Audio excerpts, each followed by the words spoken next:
since Raila Amolo Odinga kufe, kumekuwa na mgawanyiko sana. That's why tuko na Linda Mwananchi na Linda Ground. Linda Ground ya kina Oburu, kina Wanga na Junet. And kuna Linda Mwananchi ya Sifuna na Babu Soksi. So kumekuwa na issue between ODM kumezwa na UDA. Mimi nafurahia sana. Mbona? Because when Raila, before he passed, his instructions were clear. Na Sifuna amekuwa akisema. Alisema, who told you? Because alisema ODM must have a presidential candidate. Au kusaidiana na Ruto ni hii time mpaka 2027. Anything past 2027 hakuna mtu ameongelelea. But kumekuwa na watu fulani wanafuata kutengeneza tumbo zao hapa in the name of Wanga, Junet. Na hao watu tu wote unajua. And then kuna hao wakora wenye walichukuliwa wakaingizwa kwa serikali unaona. So kwanza si members wa ODM side. Ni CSS unaona. So sijui wanapeana direction to the Luo community in what capacity.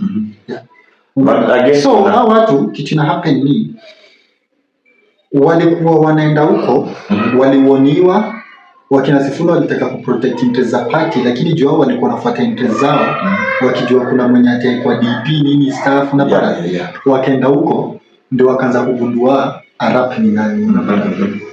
Aliguza tu kitu kidogo hapo watafili candidates Nyanza. Na unajua Nyanza imekuanga kitu fani. So ndio maana nominations za Nyanza zinakuwa tricky.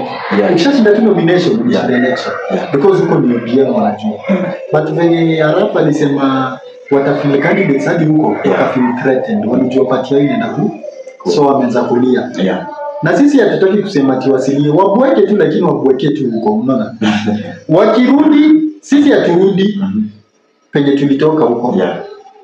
ODM real iko hapa na kina Sifuna. Hao wanajua penye walienda. So wasiambie watu ati wanataka kina Sifuna back. No, it's you guys who left. It's you guys to come back. But this time round we are saying when you come back, it has to be under our own terms and under our own leadership venye iko. Kama si hivyo murudi tu bado huko penye mlitoka. Na Ruto by the way, field any candidate unataka mahali popote na UDA. Leta hadi Kisumu. But kuna tetesi kwamba any MP mwenye ako ODM re-election yake lazima ajoin UDA. Sijasikia hiyo siko sure lakini if that's it anataka kustrengthen to UDA because it's a dead party. Hata mimi in my own thought nilidhania kama ODM ingebaki strong nilikuwa naona possibility ya Ruto kudich UDA na vai na ODM. Ndio kitu nilikuwa naona. So ati sasa watu wenye wako Nyanza ati wavai na UDA. Do you think Oburu ni right leader kuongoza ODM? Ndakuuliza tundakujibu hivi. Kama ndugu yake mwenye alizaliwa na yeye tumbo moja alitoka tu akienda kufuata kiti ya AU na akaamua hata wachia Oburu kama leader during hiyo time hiyo period akaachia kina Nyong'o. Wewe nini na kuconvince hii ati ndo the right person kulidia nini? Kama Raila in his wisdom aliona chukua mtu mwingine si Oburu hata hajipigania anything. That guy anakuwa na certificate kwa mkono. Hajai kuwa like subjected to nominations yet.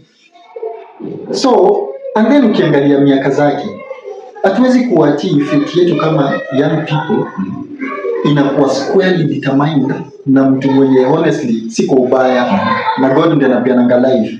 Mimi naweza ona the next 50 years Oburu hawezi. Sasa mbona yeye ndio ako the person to determine venye mimi ndabaki unaona? It makes sense.